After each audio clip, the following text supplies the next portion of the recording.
Não venha para o Réveillon. A mensagem do meu irmão brilhou na tela. Minha noiva, Marcela, é sócia na Menezes, Alencar. Ela não pode saber da sua situação. Ele estava me desconvidando porque achava que eu era um fracasso. Ele não fazia ideia de que a situação da qual ele tinha vergonha era, na verdade, uma empresa de fachada chamada Grupo Axioma, e que eu era a CEO. Ele também não sabia que a Axioma estava prestes a adquirir o maior cliente que a Marcela já havia representado. Eu encarei a mensagem. Não chorei, não gritei. Apenas olhei para os documentos de fechamento na minha mesa e mudei o plano. Eu não ia mais mandar um advogado para fechar esse negócio. Eu iria pessoalmente. Antes de contar o que aconteceu quando a Marcela entrou na minha sala de reuniões 48 horas depois, me diga uma coisa nos comentários. De onde você está me ouvindo? E que horas são aí agora? Quero ver até onde essa história vai chegar. Na manhã seguinte, meu café foi interrompido por uma batida forte na porta. Não era um vizinho ou um amigo. Era um motoboy segurando um envelope grosso, cor de creme, com o selo da Menezes, Alencar em relevo na aba. Assinei o recebimento, sentindo o peso do papel. Parecia caro, parecia uma ameaça. Abri ali mesmo na minha cozinha, descalça no piso frio. Era uma notificação extrajudicial formal, assinada pela própria Marcela.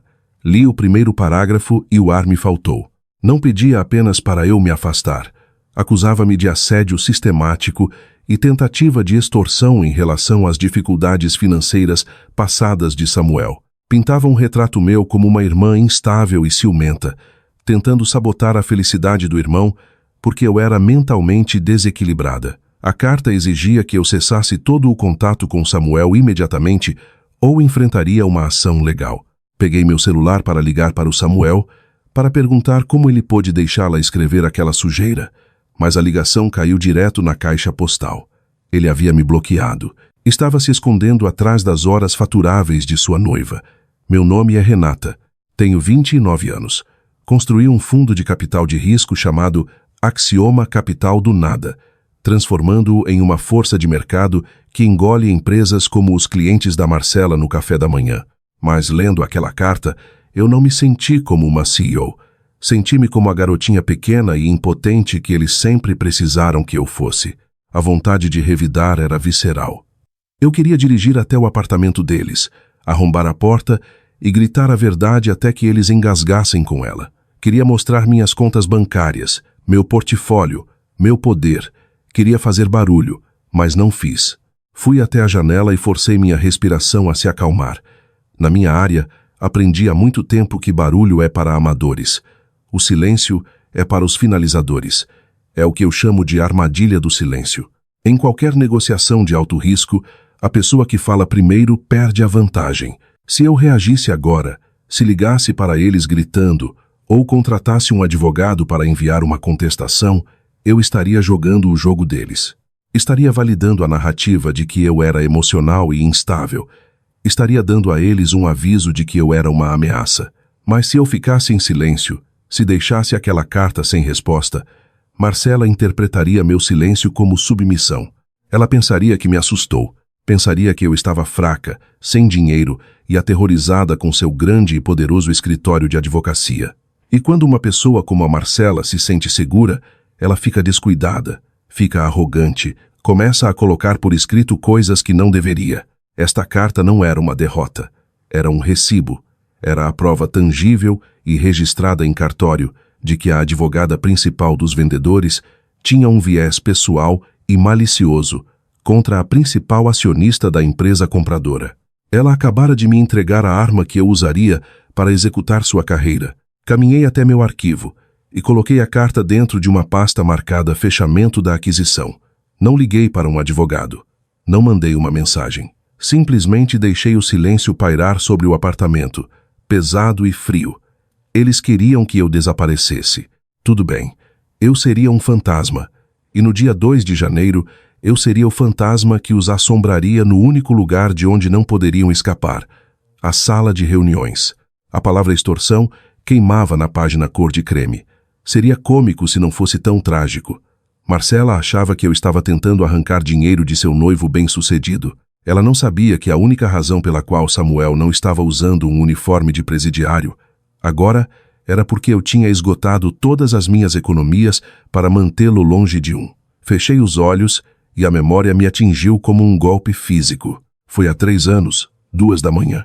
Meu telefone tocou, cortando o silêncio do meu minúsculo apartamento. Era o Samuel. Ele não era o homem polido e arrogante que bloqueou meu número ontem. Ele estava soluçando, hiperventilando. Estava ligando de uma cela de delegacia. Ele havia se envolvido com um esquema de apostas esportivas ilegais e estava afundado em dívidas. 500 mil reais. E as pessoas a quem ele devia não enviavam cartas. Enviam ameaças. Ele enfrentava acusações de apropriação indébita porque tentou desviar dinheiro de seu antigo emprego para cobrir seus rastros. Eu não hesitei. Não lhe dei um sermão. Fui ao meu banco na manhã seguinte e liquidei tudo. Meu fundo de aposentadoria, minha reserva de emergência, o capital inicial que eu vinha juntando para minha primeira startup. Transferi 500 mil reais para um advogado e um fundo de acordo para fazer as acusações desaparecerem. Nos 2 anos seguintes, trabalhei em 2 empregos, programando durante o dia e como bartender à noite, só para pagar o aluguel. Comi miojo. Ia a pé para o trabalho porque não tinha dinheiro para o metrô. Fiz isso porque ele era meu irmão e me prometeu, com lágrimas nos olhos, que pagaria cada centavo. Eu te devo minha vida, Renata, ele havia dito. Abri os olhos e olhei ao redor do meu escritório. A vista do 50-grau andar do edifício Axioma era de tirar o fôlego. A cidade parecia uma placa de circuito de luzes abaixo de mim. Eu não era mais aquela garota desesperada. Eu era a fundadora de um fundo com 12 bilhões de reais em ativos sob gestão. Eu não precisava do dinheiro de Samuel. Eu poderia comprar e vender toda a sua existência antes do almoço. Mas a questão não era essa. A questão era que ele nunca me pagou de volta, nem um tostão. E quando conheceu Marcela, a advogada de pedigree, com reputação brilhante, ele percebeu que ter uma irmã que sabia sobre seu vício em jogos e sua dívida massiva era um risco. Ele não podia bancar o papel do sócio bem-sucedido e self-made se eu estivesse lá para lembrá-lo da verdade. Então, ele decidiu reescrever a história. Ele não estava apenas me ignorando. Ele estava apagando a dívida ao apagar o credor. Ele achou que se me pintasse como uma perseguidora louca, Marcela usaria seu poder legal para me enterrar, e seu segredo ficaria enterrado comigo. Foi um movimento frio e calculado. Foi fraude financeira disfarçada de drama familiar. Ele pensou que eu ainda era a irmã que sacrificaria tudo para salvá-lo. Ele se esqueceu que a garota que o salvou havia crescido. Ele se esqueceu que eu guardava os recibos. Girei minha cadeira de volta para a mesa. A notificação extrajudicial estava ao lado do arquivo da aquisição. Samuel queria fingir que o passado não existia. Ele queria uma ficha limpa para seu casamento. Tudo bem, eu lhe daria uma ficha limpa. Mas primeiro, eu ia lembrá-lo de que, no mundo das altas finanças, você não pode simplesmente apagar suas dívidas. Você tem que pagá-las. E a taxa de juros sobre a traição estava prestes a ser astronômica. Peguei o telefone da mesa e disquei o ramal 402. Tiago, meu diretor jurídico, atendeu no primeiro toque. Ele sabia que estávamos no meio de uma aquisição delicada, mas não sabia que a advogada da outra parte era a mulher que estava tentando me processar por existir. Tiago, eu disse, minha voz plana e profissional. Preciso de um adendo nos documentos de fechamento da aquisição da Tecfluxo, especificamente na seção de declarações e garantias do Conselho Jurídico. Tiago fez uma pausa. Estamos a 48 horas do fechamento, Renata. Os documentos já estão redigidos. A menos que seja crítico, eu não recomendaria abrir o arquivo novamente. É crítico, eu disse. Adicione uma cláusula declarando que o Conselho Jurídico Principal garante, sob pena de perjúrio e rescisão imediata do acordo, que nenhum membro da família imediata possui dívidas de insolvência pendentes superiores a 400 mil reais com o comprador ou com o beneficiário principal do comprador. Houve um silêncio na linha enquanto Tiago processava o pedido. Era uma cláusula incomum, específica, agressiva e altamente irregular para uma aquisição de tecnologia padrão. Isso é muito específico, ele disse lentamente. Existe algum risco de exposição que eu deva saber? Apenas cobrindo nossas bases, eu disse. Envie para eles. Diga que há um requisito de conformidade não negociável para nossos investidores offshore. Eles querem isso assinado até o final do expediente de hoje. Desliguei e girei a cadeira para encarar a janela. Essa era a armadilha do conflito. No mundo corporativo, você não vence gritando. Você vence deixando seu oponente se enforcar com a própria arrogância. Marcela era um tubarão, mas era um tubarão faminto por uma comissão. Este acordo iria alavancar sua carreira. Era uma transação de 12 bilhões de reais. Apenas os honorários advocatícios eram astronômicos. Ela estava fechando o maior negócio de sua vida pouco antes de seu casamento. Ela estava embriagada de sucesso e adrenalina, e isso a deixou cega. Eu sabia exatamente o que aconteceria quando aquele documento chegasse à sua caixa de entrada. Ela o escanearia.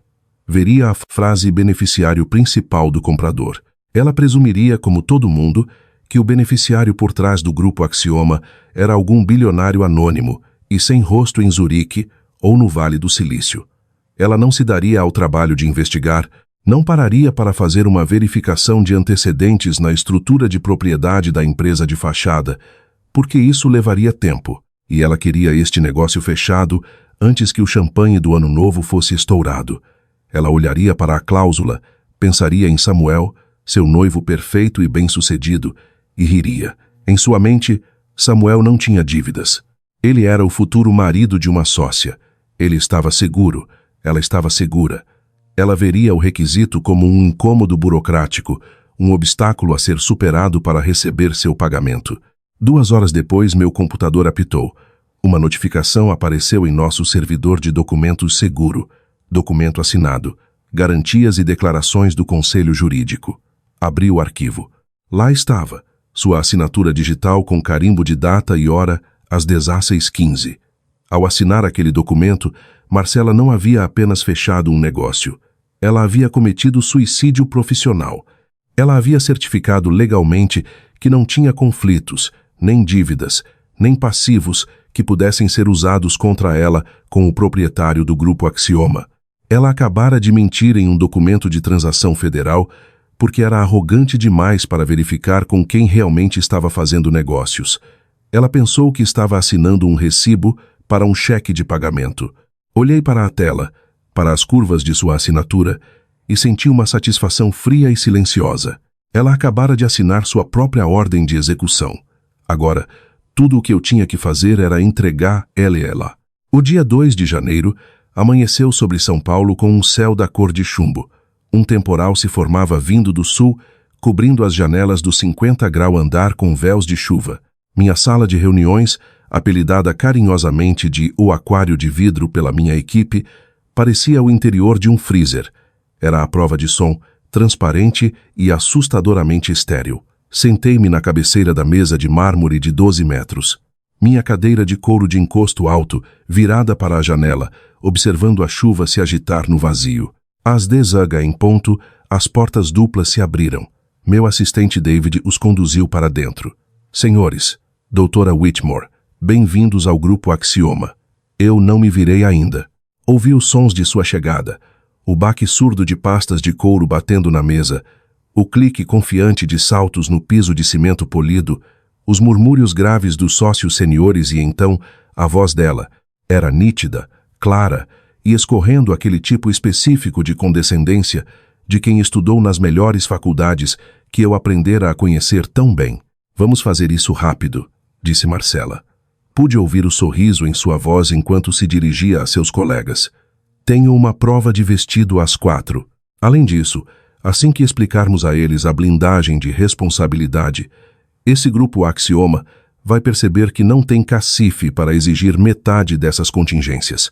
Cuidado, Marcela, um dos sócios seniores advertiu. Embora parecesse divertido, o comprador está pagando um prêmio de 40%. Eles têm o direito de serem cautelosos. Existe o cauteloso e existe o paranoico, zombou Marcela. Ouvi o farfalhar de papéis quando ela aparentemente jogou o dossiê de fechamento sobre a mesa. Quero dizer, olhem este adendo sobre o beneficiário principal. Fizeram a gente assinar ontem. É amador. Grita dinheiro novo tentando brincar com os cachorros grandes. Quem quer que esteja por trás desta empresa de fachada é provavelmente algum riquinho de tecnologia inseguro, com medo da própria sombra. Ela dominava a sala, confiante, articulada, intocável. No vidro escuro da janela, ela parecia imparável. A associada estrela, futura sócia, a mulher que havia apagado o passado do meu irmão e silenciado sua irmã. Ela acreditava que tinha uma mão vencedora. Bem, disse o sócio sênior, virando-se para a minha cadeira. Vamos conhecer o mágico de Oz, senhorita. Apoiei minha mão no braço da cadeira. Bastos. Renata Bastos. Girei a cadeira. O silêncio foi absoluto. Marcela congelou no meio de um gesto, a caneta apertada nos nós dos dedos brancos. O reconhecimento a atingiu em estágios, confusão, negação e, em seguida, puro horror, quando a verdade se encaixou. A empresa de fachada, a cláusula, a dívida. Olá, Marcela, eu disse calmamente. Sente-se, por favor. Você não estava justamente explicando por que minha diligência foi amadora? Ela tentou falar. Nada saiu. Eu não sei quem ela é, gaguejou Marcela, tentando recuperar o controle. Isso é algum tipo de armação. Deslizei 2 documentos pela mesa. Prova A, eu disse. Sua notificação extrajudicial, identificando-me pelo nome como irmã de Samuel. Prova B. Sua garantia, certificando a ausência de dívidas familiares acima de R$400 mil, com o beneficiário principal da Axioma. Inclinei-me para a frente. Essa sou eu, e seu noivo me deve R$500 mil. Ela gritou em negação. Toquei a mensagem de voz de Samuel, sua confissão chorosa, seu apelo. A sala ficou fria. O sócio, Lawrence, olhou para ela. Saia, você está demitida. A segurança entrou. Marcela surtou. Ela avançou, me empurrou e, em pânico, quebrou uma jarra de vidro e cortou o próprio braço. Ela me atacou, gritou. Apontei para a luz vermelha piscante da câmera. Esta sala grava tudo. A luta se esvaiu dela instantaneamente. Ela foi levada algemada. Agressão, falsa comunicação de crime, fraude. Minutos depois, Samuel ligou, implorando. Adeus, eu disse, e o bloqueei. Em seguida, assinei a cessão da dívida. Eu não queria o dinheiro. Eu queria consequências. Vendi a dívida para uma empresa de cobrança que jamais o esqueceria. Na janela, São Paulo jazia silenciosa sob a chuva. No vidro, eu não via mais a garota que eles dispensaram. Eu via a mulher que construiu um império a partir da traição. Eu não perdi uma família. Eu removi um parasita. Voltei-me para minha mesa. Eu tinha uma empresa para administrar.